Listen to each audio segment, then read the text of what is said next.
Buenas, estamos en la 96.5 Radio Tic Tac, la radio comunitaria en Monteros, con este nuevo programa denominado Avivando Giles. Estoy con mis compañeros, me presento, mi nombre es Mariano, estoy con mis compañeros, con Miriam Suárez y el compañero Juan Rivadeneira. Buenos días, buenas tardes, buenas noches, Miriam. Buenos días, buenas tardes, buenas noches, Mariano, porque, esto de la tecnología nos va a permitir que la gente nos escuche en diferentes momentos y horarios. Está muy bien la mención de cualquier jornada del día en la que llegue el contenido de esta revista, que va a tener un poco de todo, ¿verdad? Sobre todo de la política de Tucumán, la política regional. También vamos a hablar de temas económicos, pero vamos a hablar de la economía, que la gente entienda, que sea algo cotidiano lo que vamos a llevar, y también temas de interés general como la cultura, el tema de lo que están haciendo los pueblos del interior. Así que y para eso contamos, con muy buen equipo aquí. Bueno, hola Mariano, hola Miriam, hola a toda la audiencia, muchas gracias a los amigos de Radio Tic Tac 96.5 acá en la ciudad de Monteros, empezando este programa, como se dice su nombre, para clarificar un poco, el programa Avivando Giles, como para clarificar un poco la realidad, para contar la verdad sobre los temas y no la verdad que te quieren contar, y estar cerca de los ciudadanos, de todos nuestros oyentes. Y la realidad muchas veces que nosotros queremos, que escuchamos, que nos cuentan, tiene distintos puntos de vista, pero hay una verdad en cada cosa y hay que tratar de explicarla claramente, porque si no está claro, por ahí la gente no lo quiere escuchar, no lo quiere interpretar, se le hace largo y muchas veces eso hace que estés desinformado. Nosotros trataremos de ser claros, expeditivos, concisos y que conozca la verdad. Muy bien, antes que nada quiero dejar un número de teléfono para los mensajes, porque va a haber distintos tipos de temáticas en el transcurso del programa y está bueno que exista los mensajes de parte de los oyentes. Podés dejar tu mensajito al WhatsApp 381 de acá de la provincia de Tucumán 50 58 809 381 505 8809. ¿Cuál sería el inicio de este programa? ¿Cuál sería la temática importante del día de hoy, Miriam? En este primer bloque vamos a referirnos a lo que hemos denominado las estaciones de la política. Estamos en la primavera de Tucumán y en Tucumán han pasado cosas en estos días. ¿Qué frases? Han pasado cosas. Han pasado cosas. Nos vamos a referir puntualmente a lo que ha pasado en la legislatura de Tucumán el día jueves, donde se ha tratado el RIGI y se aprobó esta norma que viene dentro del paquete de leyes que había acordado el gobierno nacional con el gobernador Jaldo, de que iba a acompañar esta política, porque ya lo ha dicho, lo viene diciendo Osvaldo Jaldo en sus diferentes intervenciones, de que hay que apoyar al gobierno nacional para que le vaya bien, porque él entiende que de esa forma le va a ir bien a Tucumán. Ahora, esto de la ley, puntualmente de la ley del régimen para los grandes inversores, no ha tenido el suficiente debate en la población. No se sabe de qué plata hablamos, no sabemos a quiénes va a beneficiar concretamente, si a la Federación Económica de Tucumán, si a la sociedad rural, si ya hay algún otro sector de las grandes cámaras industriales, la UIA, por ejemplo, no lo sabemos. No sabemos tampoco qué injerencia van a tener los intendentes o las comunas. Y también ha tenido un rechazo, sobre todo por la cuestión y la gran preocupación sobre la explotación minera y la contaminación del agua. Eso ha sido lo más notorio de esa mañana, que había asociaciones ambientalistas y las comunidades originarias en defensa de los territorios ancestrales que por supuesto han hecho conocer su malestar a través de una protesta pública frente a la legislatura y sin embargo, a pesar de este rechazo, la legislatura ha trabajado como una escribanía de gobierno y aprobó lo que el proyecto del Ejecutivo, digamos, de la provincia. Algo que me llamó mucho la atención esa mañana, y no quiero pasarlo por alto, es que cuando uno llega al edificio de la legislatura de Tucumán, esa caja de vidrio enorme que vemos dos pinos a la orilla de un garage, y ahí entre medio de los pinos hay una apancheta y una huipala. Para la gente que no sabe, la huipala es una bandera de múltiples colores que identifica las naciones originarias y a la reverencia hacia la Pachamama, la pacheta, ¿no? Está escondido, está como algo anecdótico, como algo folclórico y no como parte de la cultura de los tucumanos, no algo notorio junto con las otras banderas en la entrada, en el pórtico de entrada, en el patio central de la legislatura. Eso me llamó mucho la atención y cuando uno toma la foto queda detrás de reja la pacheta y la bandera, es como lo anecdótico, pero también te da como simbólico. Lo simbólico te ubica a dónde ubica el poder legislativo la demanda social de estos sectores que necesitan representación y protección, porque está dentro de lo que le establece la Constitución nacional y provincial. Así que, bueno, con respecto al tema del Ricky, no sé, Juan. Sí, bueno, yo creo que Tucumán necesita inversión, por supuesto, sí, mucha creación de trabajo, por supuesto, pero el RIGI no sirve. Es algo inconsulto que Jaldo, para quedar bien con Milei, hace que su escribanía de legislatura le apruebe, sin debate en distintas entidades, con distintas entidades o digamos asociaciones civiles o económicas, sea la sociedad rural, la federación económica, colegios profesionales, etcétera, etcétera. No hubo debate por parte de la sociedad ni un apoyo. Además, estamos hablando de cuál sería el beneficio para Tucumán. Primero que las inversiones son que se aplica, el RIGI tienen que ser inversiones mayores a 200 millones de dólares. ¿A dónde entra un banco cooperativo, una mutual, una cooperativa, una pyme tucumana dentro de esos números? En ningún lado. En ningún lado. ¿Cuáles serían los beneficios para los proveedores de locales? Tampoco, porque no prevé que se los beneficie ni siquiera con la comida que se le puede dar a un emprendimiento, digamos, que esté con 200 obreros. Tampoco garantiza que sea un proveedor local el que le dé de comer o el que le venda la ropa, nada. No es obligatorio, digamos. No es obligatorio, es más, pueden traer toda la maquinaria prácticamente sin pagar ningún impuesto del exterior, en detrimento de la industria nacional que puede vender la misma topadora, la misma pala. No, la pueden traer más barato de afuera, prácticamente pagando cero impuestos. Entonces, ¿cuál es el beneficio para el Tucumán? Ninguno. Algo así como una competencia desleal, es decir, exactamente, la normativa. Exactamente, y además tienen beneficios impositivos por hasta 30 años, digamos. Esta empresa, cuando ya hagan la extracción del recurso que sea, o el uso del suelo que sea, y eso no sirva más, bueno, ya me voy. ¿Y qué nos queda a nosotros? Nada, porque es solo un beneficio para los accionistas de esas empresas prácticamente. Y lo otro es que son inversiones poderosas que vienen muy fuertes sobre el medio ambiente, pueden ser de forestación, pueden ser mineras, pueden ser de uso del agua, etcétera, etcétera. Y a nosotros tenemos ejemplos que no podemos controlar la contaminación de los ingenios que ya están o del personaje de Yorabuena, el que tenía la finca de citrus y se hizo su propia laguna artificial, dejando a Yorabuena sin agua, que la Dirección de Recursos Hídricos de la provincia, la Dirección del Ministerio de Producción, que controla con satélite la que no haya deforestación, no vio que existía ese piletón gigante en la zona de la Yunga, acá prácticamente, en la zona pedemontana, no controlan la deforestación en Tucumán.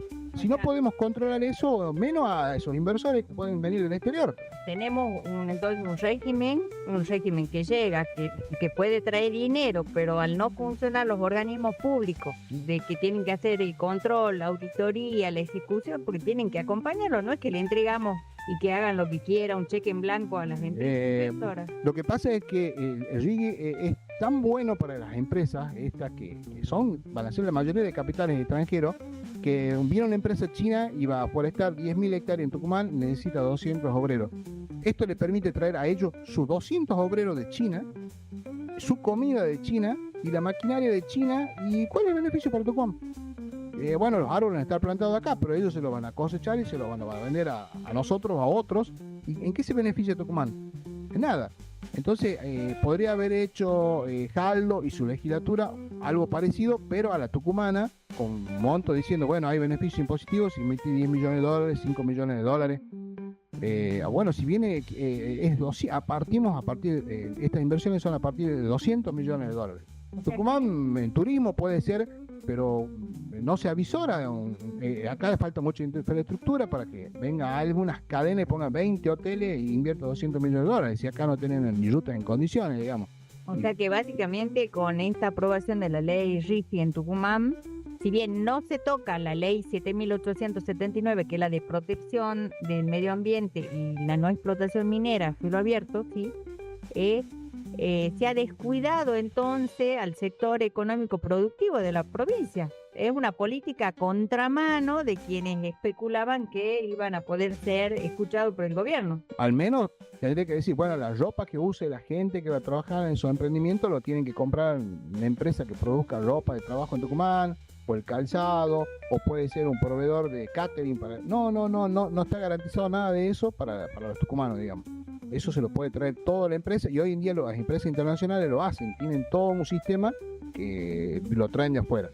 Y en este sentido, Mariano, tenía un análisis que tiene que ver con lo ambiental. Es razonable y justo el reclamo de quienes han manifestado ese día. ¿Por qué? Porque ya tenemos los antecedentes de contaminación del sector de la industria azucarera, del sector citrícola y también de grandes explotaciones de frutos, como el tema del arándano, que hay barrios enteros, zonas de Tucumán que no tienen agua porque se le daba prioridad de riego a esos sectores, ¿sí? ¿A qué vamos con esto? Con el tema de la contaminación. Seguimos con vía libre para que Tucumán esté más contaminada, que ahora que ha salido hace poco un artículo que dice que somos la ciudad más contaminada del norte, que no podemos ver el cerro, que lo único que vemos es un manto de tierra, una cosa gris. La visión en la ruta no alcanza a veces los 500 metros del smog que hay. Como tierra. Además, la tecnología permite hoy ponerle filtro a las chimeneas de los ingenios. Acá, que yo sepa, ninguno lo tiene. No es un gran costo comparado con lo que gana el industrial azucarero, digamos. No, acá decimos, bueno, sí, que fabricamos azúcar, que bolsa más, que bolsa menos, pero ellos tienen un gran negocio que es la venta del alcohol, que siempre tiene precio en dólar, y es un gran ingreso para los industriales azucareros. Y que 15 grupos, empresas o familias ganen en detrimento de la salud de 2 millones de habitantes que tiene Tucumán, está muy mal. Y además eso pasa porque no se controla, el medio ambiente no controla. ¿Por qué no tienen los filtros los ingenios? ¿Por qué no se controla? Saben perfectamente que tiran los fluidos a los ríos, contaminantes. La multa llega después, no, sí se puede saber, y saben que está contaminando. Y las multas muchas veces son irrisorias. Tal cual ha pasado con la sentencia que recibió un importante empresario de Tucumán en la provincia de Santiago del Estero, pero ha sido condenado en Santiago del Estero por la justicia de Santiago del Estero, no por la provincia de Tucumán. Pero a eso le tiene que sumar el tema citrícola.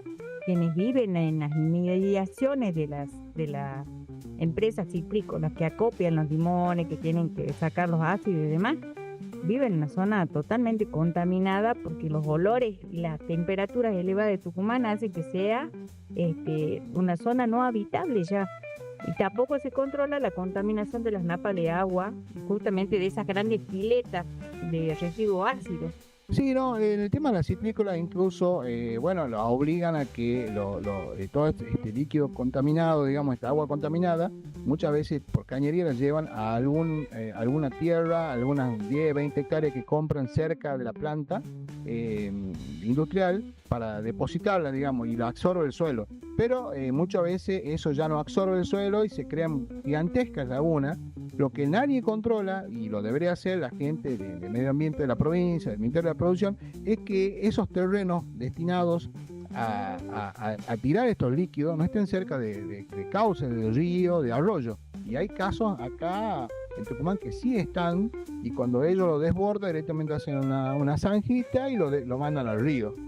O sea, el panorama que se perfila con respecto entonces al tema de RIGI sería, aparte de lo que sucede hoy en día en la industrial tucumano, que sí contamina y que no tienen un control serio, volvamos al caso que vos planteaste de Yerbabuena, hoy se nos suma con el tema de RIGI grandes inversores multimillonarios en Así dólares, Con mucho poder. con muchísimo poder detrás, en perjuicio, digamos, encima que no nos dejan ningún tipo, ni siquiera el empleo nos va a dejar a nosotros, a los tucumanos, nos puede perjudicar también en lo medioambiental, y no va a haber, con el parámetro que tenemos del control que existe hoy, no vamos a tener ningún tipo de salvaguarda a toda la población tucumana, ¿es así? Así es. Van a estar protegidos, digamos. Igual, ellos van a estar protegidos. Ellos, o sea, no es negocio, el negocio acá se lo hace hacia afuera, y los perjudicados vamos a seguir siendo los tucumanos. Wow, qué impresionante. Bueno, estamos cerrando el bloque. Bueno, estamos esperando que nuestro operador pueda hacer el cierre de este bloque. Nos encontramos en la 96.5 MHz Radio Tic Tac en el municipio, en la localidad de Monteros. Les paso el número de teléfono para que dejen su mensaje. Por ahí pueden comentarnos, darnos algunos tips también que quieran comentar desde su localidad, desde su provincia, ¿por qué no? Porque esto también va a ser replicado en distintas partes del país a través de una productora amiga también. El número de teléfono es 381, característica provincial de acá de Tucumán, 381-505-8809. Repito, 381-505-8809. También nosotros, con este nuevo proyecto que se llama Avivando Giles, vamos a tener nuestra reproducción en YouTube en muy pocos minutos, porque esto se va a reproducir en YouTube, y en los portales, el principal, en el siglo web. Juan, podés contarnos la extensión sigloweb.com. Perfecto. Y en el portal Contralor, www.contralor.com.ar. Ahora sí, vamos a la pausa y enseguida volvemos.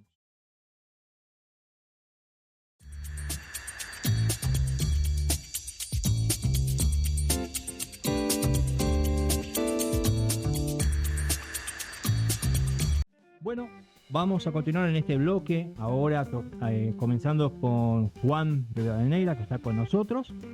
Comencemos con el Blanqueo de capitales. Así es. Bueno, ese nombre suena como que es dirigido algo a empresarios, economistas, gente que tiene mucho dinero o poder.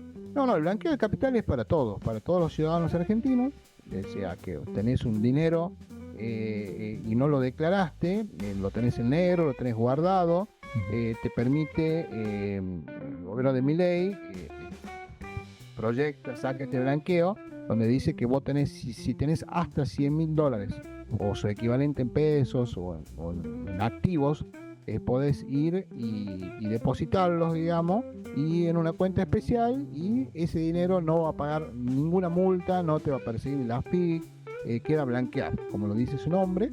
Y después, si excede los $100.000 o un porcentaje en pesos similar, tenés que pagar un 5% de impuesto. Lo mismo, sigue siendo muy generosa la oferta. Lo que pasa es que no averiguan mucho de dónde proviene ese dinero. ¿Entendés? El dinero puede surgir de actividades ilícitas, puede ser narcotráfico, trata de personas, etcétera, etcétera, y no hay un profundo control ni auditoría sobre esos recursos. Wow. Y crea una desigualdad también, porque lo vinculamos con otra cosa. Pueden blanquear personas y empresas también. ¿Y qué pasa con la empresa esa que no pagó los aportes previsionales durante los últimos 5 o 10 años? Y tal vez el dueño o la empresa, en la ley no dice nada de eso, se ahorró esa plata por no pagar los aportes. Y después vino un gobierno y tuvo que sacar una moratoria para que sus empleados que estaban a de jubilar se puedan jubilar. No hay castigo para esa gente puede ir y blanquear. O sea, tendría que haber decir, no tenés deudas previsionales, a ver, investiguemos un poquito más. Si no, este es el país de los pícaros, digamos. no pago los impuestos, espero un blanqueo. Ya fue con Macri, hubo otro blanqueo con otras características y se repiten gobiernos parecidos, este tipo de política, digamos, que lanzan. Y bueno, yo creo que es injusto para quienes cumplen con la ley, para quienes pagan impuestos, que surjan este tipo de medidas, digamos. Crea una desigualdad importante, muy importante, porque aún pagando, si vos tenés $1.000.000 y pagás tal vez un poco más del 5%, te sigue conveniendo porque lo has evadido, pero has perjudicado a otros ciudadanos, como te reitero en el caso de no haber hecho aportes previsionales a tus empleados. Tenés 100 empleados, un ejemplo, le paga $1.000.000, el no deposita los aportes, poner un promedio un 15% por empleado, y bueno, por medio, en vez de 15 millones de pesos, y vas acumulando una riqueza bajo el colchón, lo vas cambiando en dólares, y después viene un blanqueo, y bueno, soy bueno, soy decente. Eso, hay una falta de valores, digamos, de valores ciudadanos, republicanos, para permitir este blanqueo y que sea de esa forma. Se debería profundizar que en el tema de los impuestos, más que las personas que blanqueen no sean evasores. Acá se cumple con lo que vos estás diciendo, la premisa de que lo legal muchas veces no es lo justo. Y esto da la oportunidad, por ahí, por lo que vos estás comentando en este momento, da la oportunidad a gente que hizo dinero mal habido, llamémosle a través de droga, gente que no ha sido enganchada, gente que no ha sido marcada como... Claro, que no está procesado, porque que no está procesado. No. Igual que funcionarios públicos, el presidente, el vicepresidente, legisladores, senadores no pueden blanquear, pero y los supuestamente sus familiares directos, pero siempre hay colaboradores, amigos, conocidos, gente que se va a prestar a hacer el blanqueo. Claro, hay varios casos mediáticos, incluso de que todo el mundo conoce, digamos, lo que más común están diciendo: no, soy prostituta, hace años soy prostituta, hace años, es fácil, y con eso es suficiente para blanquear. No, ¿dónde tenés el dinero? Otro puede decir, bueno, no hay que explicar nada, pero $100.000 te lo blanquea. O sea, para que pongamos en claro para la señora que está cocinando, para que los chicos que están estudiando y que nos van a escuchar, es decir, si vos tenés dólares, sin importar de dónde han venido, el origen, te vas al banco, lo depositas, los reconoce que son tuyos, el banco te los tiene siempre y cuando no superes esa suma de 100.000, no vas a pagar impuestos. Pagás el 5%, o sea, de carga tributaria, al momento de retirarlo. ¿Cuánto tiempo va a estar depositado ese dinero ahí? ¿Tiene un plazo? Porque el blanqueo no es que yo voy, lo dejo al banco y ya me retiro. Hay un plazo, ¿verdad? 30 días, 60 días. Sí, no, es menos, hay una cuenta especial, sí. Y de ahí se lo puede retirar, digamos, o adquirir un bien. Yo mientras ustedes hablaban, de golpe se me viene a la cabeza la foto en el balcón de Susana Jiménez riéndose con Milei. Susana es gran evasora. Se fue a Uruguay para no pagar impuestos. Claro, se fue después condonada su deuda impositiva, que le podría haber pagado las jubilaciones a muchísimas mujeres, el ANSES, con esa plata que ella no había pagado por la gestión de Macri.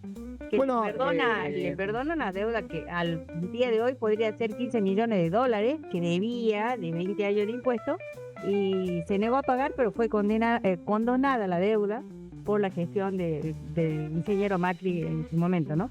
Pero también, Juan, con respecto al tema de la plata, el blanqueo de capitales, el señor Caputo, el ministro, ¿qué es lo que dice? Esperaban ellos sacar los dólares que tenía la gente ahorrando para enfrentar los compromisos económicos que tiene la Argentina con los organismos internacionales. Se vienen los vencimientos. Lo que pasa es que ellos van por el 5%.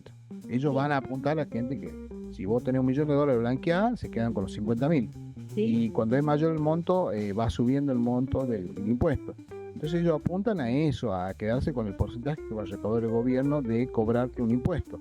Pero de la plata que estipulaban, o que estimaban, mejor dicho, de que existe en negro retenida, estamos hablando de volúmenes que para nosotros son inmanejables. Estamos hablando de 250.000 millones de dólares y demás. Sí, que no el blanqueo, sí, disculpa, terminaba ahora el 30 de septiembre. Y hasta el día 27 iban blanqueando más o menos $7.000 millones. Sí. Digamos poco. Lo que pasa es que se empezó mucha más gente a sumar el blanqueo y lo extendieron con las mismas características hasta el 30 de septiembre hasta el 31 de octubre. Se extendió un mes más. Bueno, no sabemos cuánto se logrará blanquear, digamos, y cuánto de eso va a ir con la gente, esa va a pagar impuestos, digamos. El tema es que debería haber un mayor control para saber de dónde proviene ese dinero. O sea, podés blanquear $10.000, $20.000, $50.000, $70.000, hasta $100.000 sin tener, digamos, una multa, sin tener que pagar un impuesto especial. Y después de ese monto, sí. Como digo, es injusto para quien cumple la regla. Siempre reclamamos que este país hay presión impositiva, bueno, pero muchos de los que van a blanquear ahora no cumplieron las reglas. Claro, existe una violación permanente de la normativa tributaria y financiera, pero también sabe que es curioso que existen organismos de control, volvemos sobre lo que hemos hablado en el bloque anterior, ¿no? Que no controlan. Existe un tribunal que específicamente tiene que hacer esa tarea y no lo hace, pero no hablo de la justicia, hablo de la justicia tributaria administrativa dentro de la Dirección General Impositiva. Existe un tribunal que hace seguimiento por delitos económicos financieros, está la UIF. Digo, ninguno se expide por ir a buscar a ver si el fulano que está blanqueando es la carpetita que me ha tocado a mí auditar.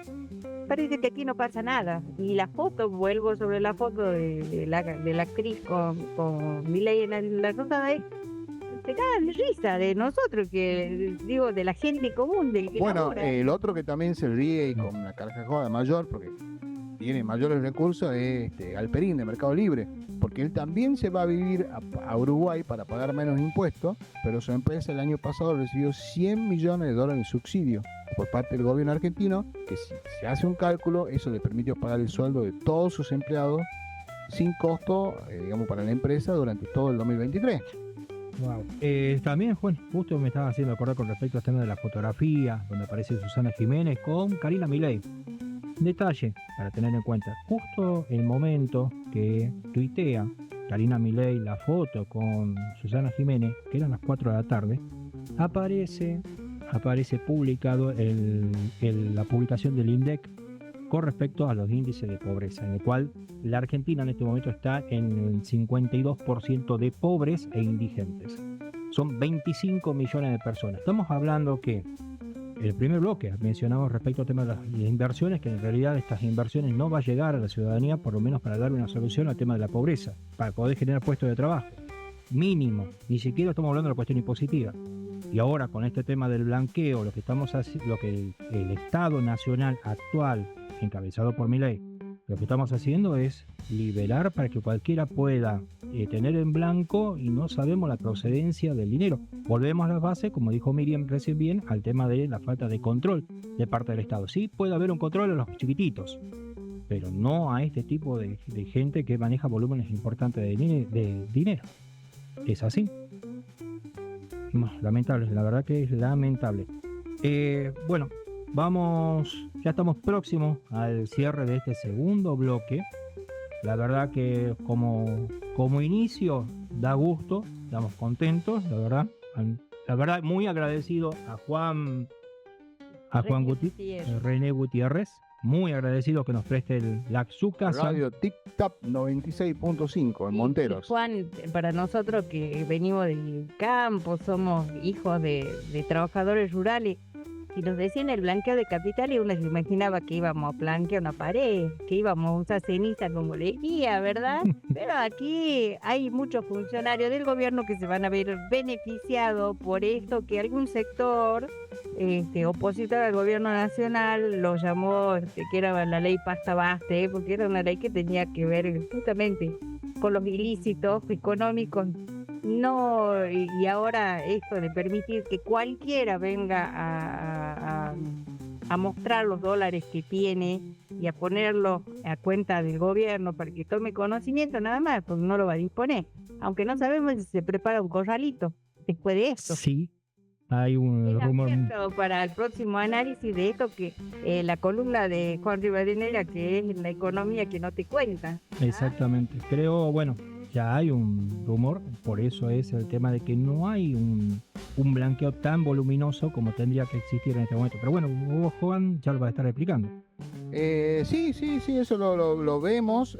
No olvidemos que acá no se buscó este gobierno personas preparadas en la macroeconomía y gente que esté con esa gente que entienda de microeconomía, sino solamente gente que entiende mucho del mundo financiero. Para ganar plata rápido, no hay hasta ahora una reactivación de la industria. Es más, se la perjudica a la industria porque si ustedes se ponen a ver de quiénes son la mayoría de las grandes importadoras, son de la gente vinculada al gobierno. Bien. Bueno, cerramos este segundo bloque de Avivando Giles en la 96.5 MHz.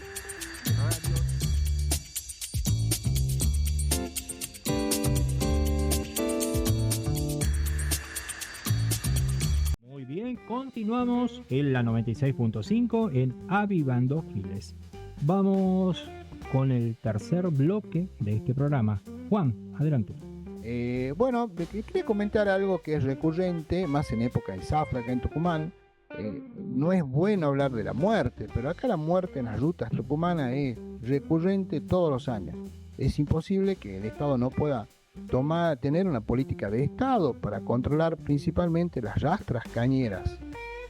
Yo entiendo que la producción debe fluir, que debe trabajar las 24 horas, pero ¿cómo es posible que no se controle que las rastras no tengan la señalización correspondiente? Uno puede recorrer muchas veces por las cuestiones laborales la provincia de noche, por las rutas, ruta 9, ruta 157, ruta 38, y prácticamente no existen los controles policiales, tampoco se ve policías motorizados de la policía vial o camionetas que vayan con la baliza de la policía vial 2, 3, 5 de la mañana, 6 de la mañana, haciendo los controles correspondientes a la rastra cañera. Yo creo que por parar una rastra cañera y multarla y exigirle que tenga las luces correspondientes, no se va a fundir un ingenio.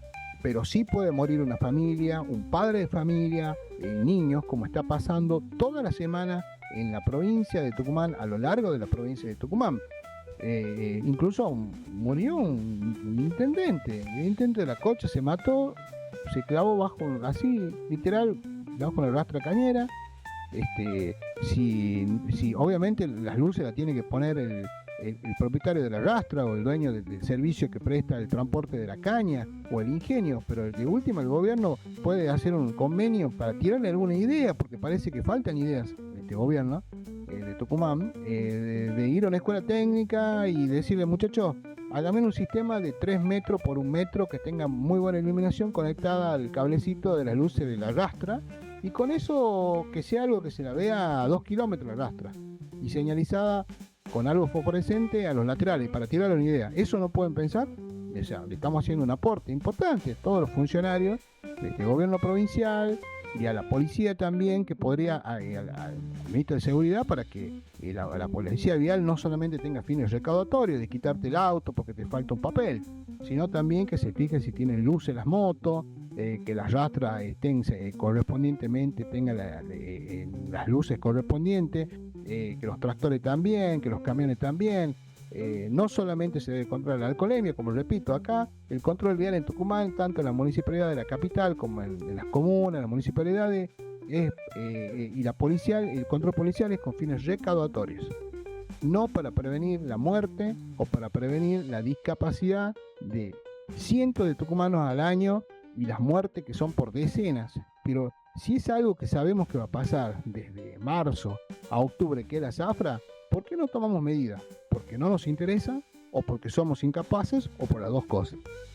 Qué importante lo que acaba de tratar Juan, porque no es solamente una cuestión de la policía, y porque nosotros tenemos, la policía de Tucumán tiene un área específica que es la seguridad vial, Sí. la policía vial, Exacto. ¿sí? Que está para eso, pero tenemos organismos, tenemos una dirección de transporte, una secretaría de transporte de la provincia y además los municipios, que son donde ocurren estos siniestros, la gran mayoría, porque justamente los luqueños están ubicados en cercanías a las rutas provinciales, tienen que trabajar en forma articulada un Consejo Provincial de Seguridad Vial. No pueden trabajar en forma, aislada o como si fuesen compartimentos estancos.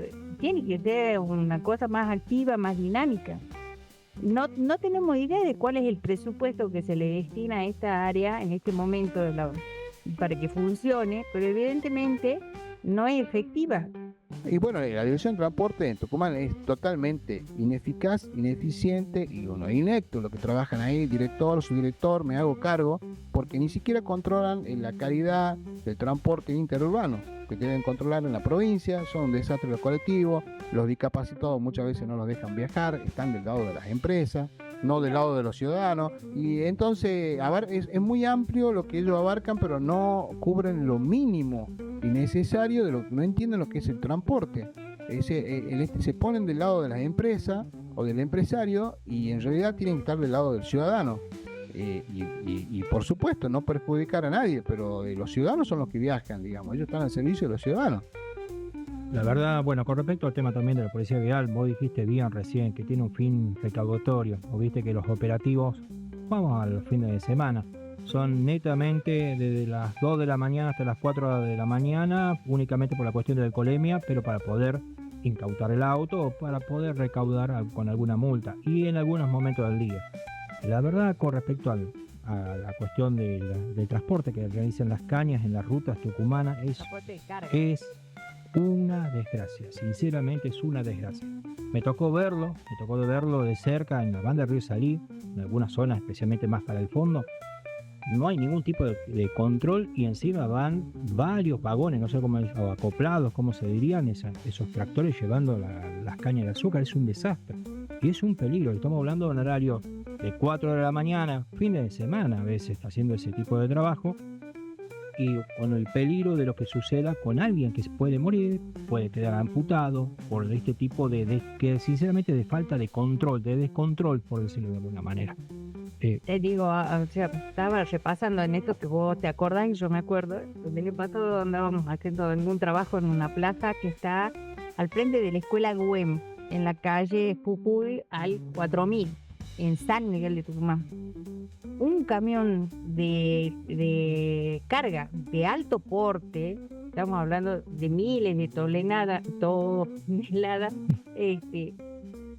quedó enganchado en el cableado de un barrio.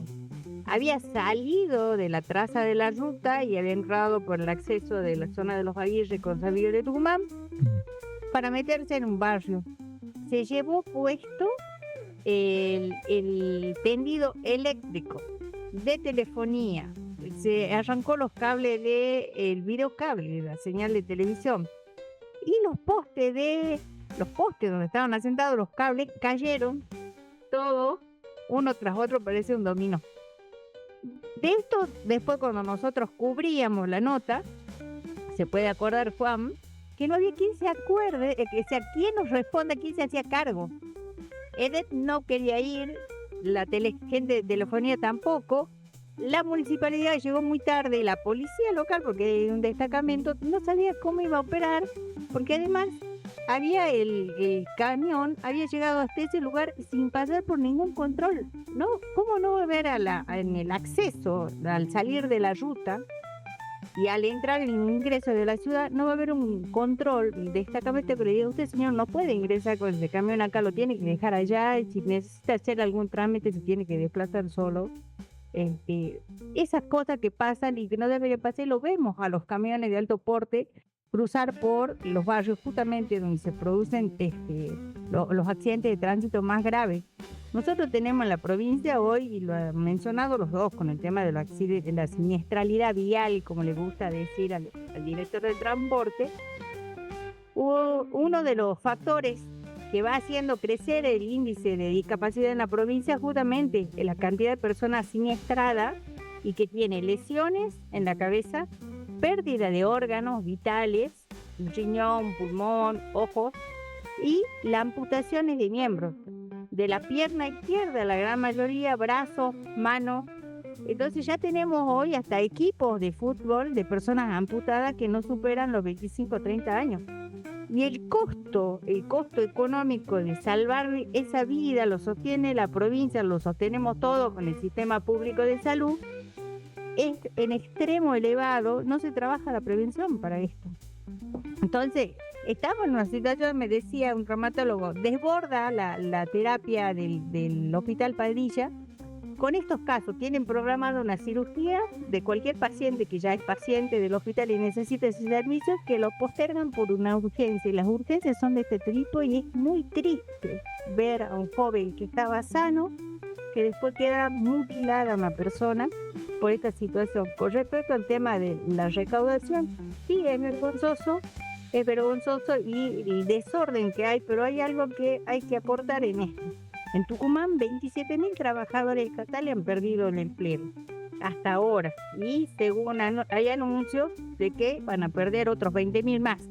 Sí. ¿Esto qué lleva? Que la gente no pueda viajar en el ómnibus porque se encareció la tarifa del transporte. En vez de alentar el uso del transporte público, el ómnibus, para que la gente no vaya en moto por la ruta, lo que se está haciendo justamente es llevando a que la persona, para abaratar sus gastos, tenga que subir en una moto, en una bicicleta, en el mejor de los casos por la ruta, y puede ser víctima de un accidente de tránsito.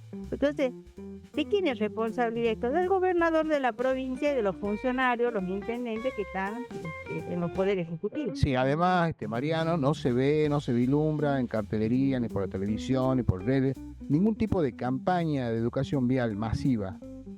A la gente hay que enseñarle de que si se le quema el foco de la moto lo tiene que reemplazar, que eso hace que no se lo vea en una ruta, en una calle oscura, y lo pueden chocar y matar. No se concientiza más hace mucho por el uso del cinturón.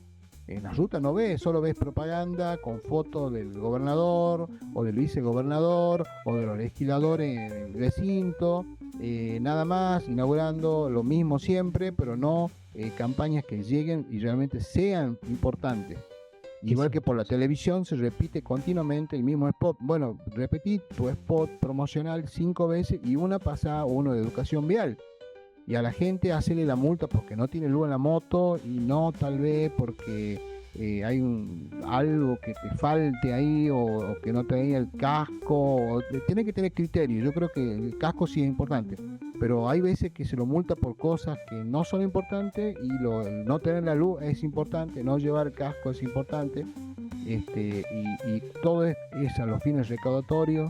Y cada vez peor esto, ya que cada vez la provincia tiene menos recursos, y además lo mismo, a pesar de eso, la apoya la gestión del nuevo gobierno nacional, y la solución es recaudar más con multas. Pero si descuidamos de proteger al ciudadano, de no hacer campañas viales, no controlar lo que corresponde a la ruta, dejar que las rastras y todo el engranaje ese industrial que otra vez repetimos, nos contaminan el aire, nos contaminan el agua y nos matan en la ruta, y los que se ganan la plata son 15 y contra 2 millones. Entonces es un momento de que sepamos la verdad.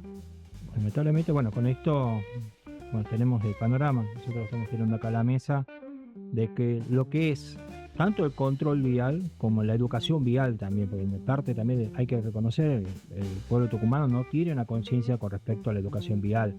Sí marcas algo que es importante, el gasto de la publicidad respecto a inauguraciones, o el gasto de la publicidad, o llamémosle sponsoreo a ciertas cuestiones que solamente son campaña, casi campaña partidaria o unipersonal. Durante 4 años. Durante 4 años, exactamente. ¿O ves una campaña de educación sexual? Tampoco. No la hay. Ni siquiera se vuelca un porcentaje para la educación vial, ni ningún otro tipo de campaña que sea para la ciudadanía, ¿se entiende? Es preocupante respecto a eso, al tema de la conciencia de parte del gobierno hacia la población, o conciencia o no conciencia, con respecto a las campañas de educación vial, sexual, no sé. No hay un porcentaje, y es triste ver todas las mañanas en algún canal muy importante de televisión abierta, ver la cantidad de publicidades que se podría volcar, porque es una plata que va destinada solamente a decir gestión fulano, la cantidad de dinero volcada a ese tipo de cuestión y no volcada a la educación, en el caso de la vial, que es lo que estamos tratando acá, sí. o puede ser el tema medicina u otro tipo de cuestión. Pero también te marca, y esto ya para ir cerrando este bloque, ¿no? Sí. El trato que le da el gobierno a algunos sectores, el industrial que lo deja hacer, que no lo castiga, y el trato que se le da al laburante, al tipo que en la motito puede ir a trabajar, a los chicos que están trabajando en forma tan precarizada a través de su servicio de motomensajería y demás, a quienes se trasladan habitualmente por sus tareas y actividades o porque no hay transporte público. Hay municipios donde no hay transporte público, el colectivo pasa por la ruta. Aquí muy cerca, en vecino, digamos, sería el caso de Famaillá, no tiene un transporte público interno. De uno a los barrios la gente se traslada en moto. Entonces, ¿qué hace la policía vial? Te quita la moto. Y tenemos un cementerio de vehículos, de motovehículos o algunos autos que ya es verdad que son viejitos pero todavía andan, pero al empresario no se le secuestra la rastra cañera, ¿no? Sí. El camión que ha infringido no queda detenido, no le quitan la carga para que aprenda y no lo vuelva a hacer, digamos. Creo que eso también habla de la política pública del gobierno en materia de seguridad. Hay que recordarle a los gobiernos que vivimos en democracia. Si no, estamos en otro tipo de gobierno, digamos. ¿Para quién gobernamos?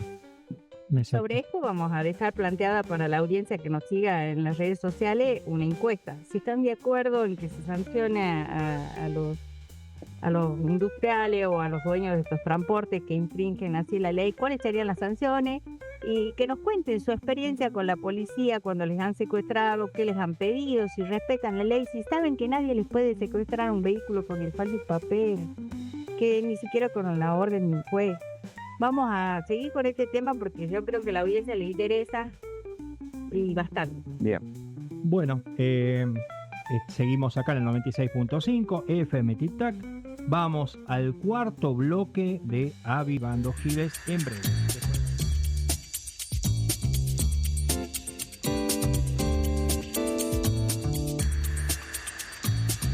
Muy bien, como decía nuestro auspicio, 96.5 Radio Tic Tac desde Montero, Tucumán. Vamos al último bloque de Avivando Giles. Continuamos con la temática, Miriam.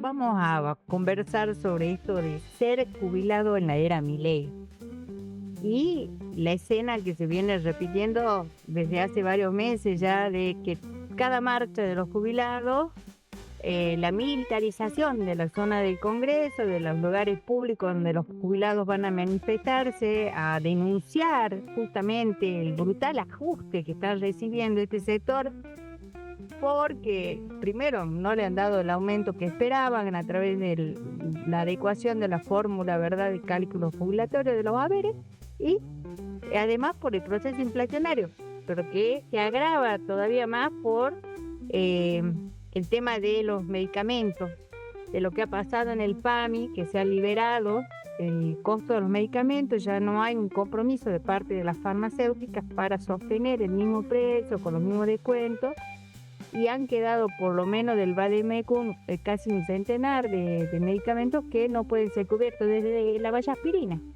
o la aspirina tan común, cuando sabíamos que por lo menos el 70% de la población jubilada la necesita para tratamientos arteriales, sobre todo. Conozco casos lamentables en el cual ellos estaban dependiendo de esa medicación y hoy tienen que salir a gastar 50.000, 60.000 pesos por el tema de la medicación. Impresionante. Además, quiero hacer conocer que, los jubilados hoy en día, la mayoría está pagando en promedio 8.000 pesos de plus. Quiere ser atendido, pide un turno el lunes, tiene el turno para el miércoles. Y si no, espere 2 meses. Sí. Entonces, si no pagás, no tenés acceso a la salud.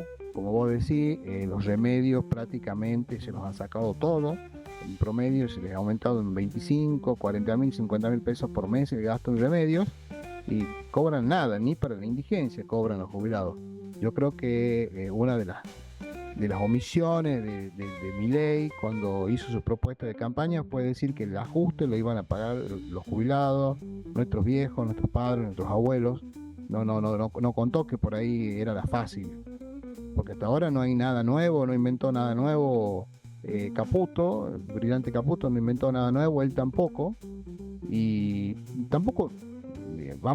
Hay gente que te dice, no, yo lo prefiero a Milei antes que los que estaban antes, porque es muy preparado. Y yo le digo, pero vos sabés que Milei plagió gran parte de lo que escribe o es un plagio de lo que dice, que lo dice él, y muchas veces lo dice hasta mal, plagiando.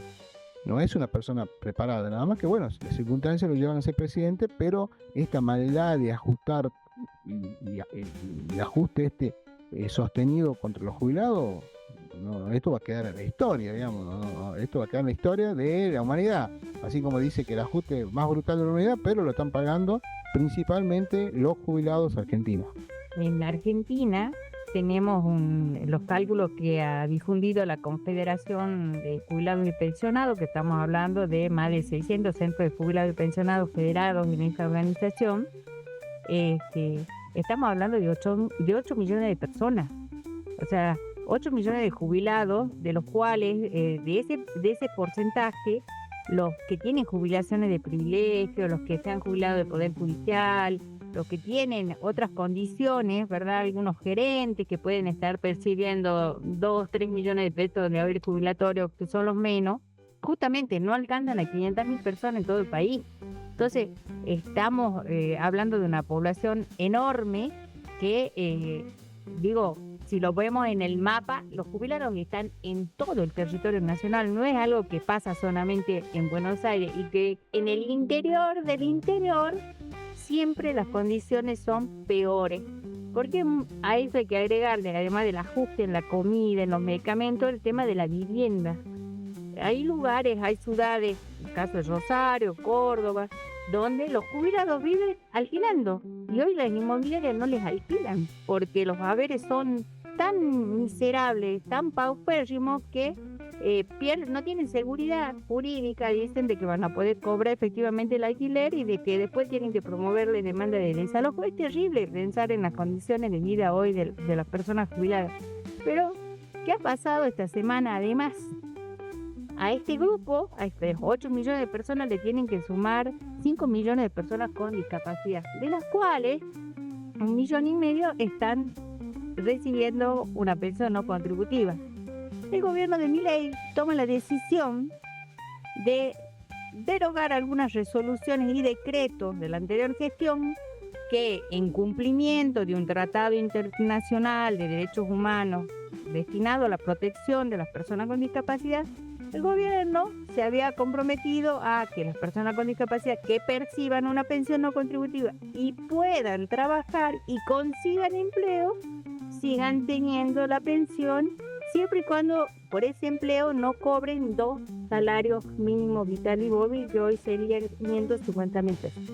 Y usted tenía el empleo más la pensión, estamos hablando de muy poca gente, porque la realidad es que la mayor cantidad de las personas con discapacidad no tiene empleo, y cuando va a buscar trabajo tampoco tiene posibilidad de ingresar. ¿Por qué? Porque es discriminada por la condición. ¿O tienen miedo también de poder llegar a ese empleo en blanco? Perder la pensión, que es un beneficio, aunque sea poquito, pero es lo que tienen. Sin embargo, la Convención Internacional de Derechos de las Personas con Discapacidad establece una obligación para el Estado argentino, que es la promoción del pleno empleo de las personas con discapacidad y que desarrolle su propia empresa. Y el gobierno no le asegura empleo a través de empresas o de terceros, incluso el cupo laboral dentro de la administración pública, que es el 4%, para que el vecino que nos está escuchando entienda, cada 100 trabajadores en la administración pública tiene que haber 4 personas con discapacidad. Eso no se cumple. En Tucumán, menos. Estamos hablando de que han despedido 27.000 trabajadores ya, de 120.000 que había. O sea, y no hay personas con discapacidad. Y bueno, ¿qué ha pasado con las personas con discapacidad? Con esta regresividad del derecho en la Argentina para el año 1990. Hoy la persona con discapacidad beneficiaria, entre comillas, de esa protección social que se llama pensión no contributiva, no puede salir a buscar empleo, porque inmediatamente que consiga empleo se le va a suspender el beneficio, se le va a dar de baja. Entonces esto ha generado un malestar enorme, una angustia a mucha gente, que eso es otro tema. Este proceso que están viviendo estos sectores está llevando a afectar gravemente la salud mental de las personas. Ya no es solamente el cuerpo físico, porque comemos mal, porque se duerme mal por el estrés, que no se toman los medicamentos como corresponde, ahora la salud mental por la aflicción, el miedo, ha crecido el índice de suicidio y esto el gobierno no lo está tratando, está mirando para otro lado. Y esto tiene que ver con una práctica violenta hacia estos sectores vulnerables en específico, ¿no? O sea, el proceso de descarte que se hace a nivel global, pero que la Argentina Milei ha decidido que va a ajustar sobre estos sectores, jubilados, pensionados, gente que realmente necesita mucha asistencia del Estado para poder realizar realmente sus proyectos de vida, si no, de lo contrario no lo puede hacer. Yo quería hacer una acotación porque hay un relato que se promueve en las redes, en los grandes medios de comunicación, en los funcionarios del gobierno, el vocero presidencial, en el presidente y todos los que son aliados al gobierno de Milei, donde dice que es insostenible aumentar los jubilados porque hay muchos jubilados que están jubilados por moratoria, que no hicieron los aportes, entonces que es como que de favor o de lástima el Estado le está pagando algo. Vinculándolo y concatenándolo con otro tema que hablamos hace rato del blanqueo, mucha de esa gente no se pudo jubilar porque sus empleadores que tenían empresas o en forma personal los contrataban, no les hicieron los aportes. Y casualmente esta persona no le faltaban los años porque es que muchos empresarios o en forma particular que están haciendo el blanqueo se ahorraron esos dólares que hoy van a blanquear de no hacer los aportes a sus empleados, que se tienen que a los que eran sus empleados y que hoy son jubilados por moratoria. Entonces es indigno decir que esa gente no merece tener la jubilación, pero obviamente esos relatos que promueven, y hay que, como dice el nombre de este programa, Albert Gide, hay que contar la verdad. Y un punto más, y también para ir cerrando ya, es que hay sectores del trabajo, de la industria del trabajo, como el caso de la construcción o los trabajadores rurales que son muy precarizados y donde muchas veces esto que acabas de contar, Juan, de que el empleador no aporta, no paga los aportes sociales, previsionales que corresponden, cuando un trabajador se accidenta y queda en una condición de invalidez adquirida por haber estado trabajando, tampoco se hace cargo.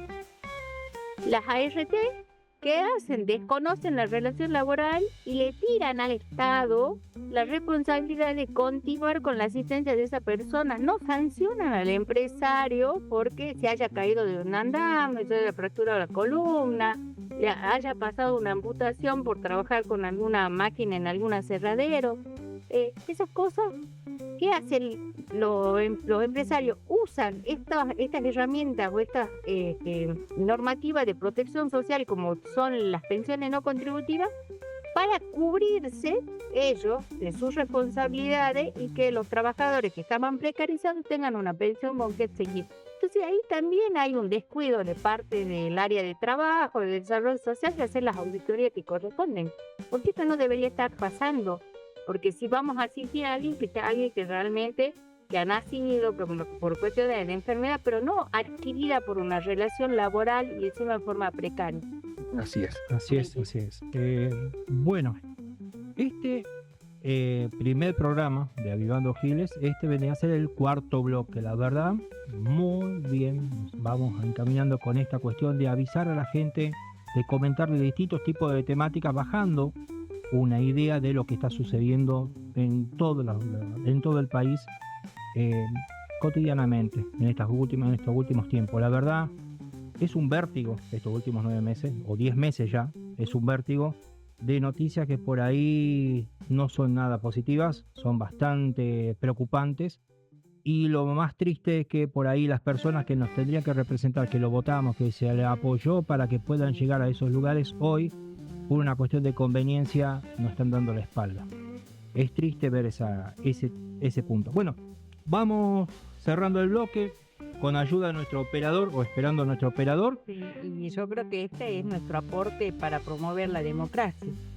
Sí, exactamente. Tener la posibilidad de hablar, de peticionar, tenemos que estudiar como ciudadanos, tenemos la responsabilidad de ejercer derechos, ser también responsables de las obligaciones que esos derechos traen. Sí. Y en este caso ser vigilantes de la libertad que tenemos, de las posibilidades que tenemos que no haya en particular de la libertad que tenemos, porque justamente en nombre de la libertad hoy se está censurando y mucho, ya sea en la forma, con la cuestión de la presión policial en las manifestaciones, ya sea a través de redes, ahora con el tema de las IA que está incorporando el gobierno, patrullaje. el ciberpatrullaje, a ese punto quería llegar. Entonces hoy tenemos que proteger más que nunca el tema de la palabra libertad, no la libertad como la menciona Javier Milei y la gente que lo sigue, sino realmente nosotros tenemos que proteger esa palabra para poder expresarnos, para poder pensar y discernir, para tratar de mejorar este país. Bueno, Y recordarle a todos que vivimos en democracia. sí, Bien. efectivamente. Para el próximo programa podamos desarrollar, si los compañeros también me acompañan y están de acuerdo, esta idea de los sujetos beneficiados por esta política del Estado. Porque no se olviden que hasta no hace mucho alguien nos definió a los pobres de la Argentina como orcos. Es toda una cosa. Mauricio Macri definió así clasismo puro, sí. Clasismo puro que va de la mano con este concepto de la libertad. La libertad para quién, los derechos para quién, quiénes están dentro del sistema. ¿Por qué hablamos de un sistema cerrado? Y vamos a ir desandando estas posiciones que no son cosas que se dicen al azar. Es una construcción política del otro lado de un sector que la ve a la Argentina de esa forma, directamente de una posición egoísta. Se dicen liberales, pero no sé si los liberales al estilo de Smith y demás pensaban de la misma forma. No. No, yo creo que son liberales, están sometidos a una internacional liberal, digamos, de estos tiempos. No son libres tampoco. No. Tenemos mucho por hablar en los próximos programas, así que los invitamos a que nos sigan. Exactamente. Bueno, tenemos ahora este programa también ya abrió hoy su página de Facebook, Avivando Giles, obviamente acá en Tucumán. Lo invitamos a que se sumen, por ahí vamos a publicar el tema de encuestas respecto a los temas que hemos tocado el día de hoy. Y también tendremos la retransmisión en YouTube, obviamente, en el siglo web, en la .com o en el contralor.com.ar, en el cual vamos a emitir también nuestra programación. Queremos agradecer a Juan Gutiérrez, alias Papá, muy conocido acá en Monteros, un Papá Gutiérrez, quien nos presta esta casa, Tic Tac 96.5, la radio comunitaria de Monteros. La verdad, muchísimas gracias a él por el espacio. Y le dejo el número de teléfono para aquel que quiera dejar mensajes. 381-505-8809, 3863-410760 y 381-3561-675. Muchísimas gracias, Juan. Muchísimas gracias, Miriam. Gracias, Mariano. Gracias, Miriam. Bueno, damos. Muchas gracias, Juan. compañero Gutiérrez, y a la audiencia por acompañarnos, por apoyarnos, y nos estamos encontrando en la próxima edición. En la próxima edición, la semana que viene.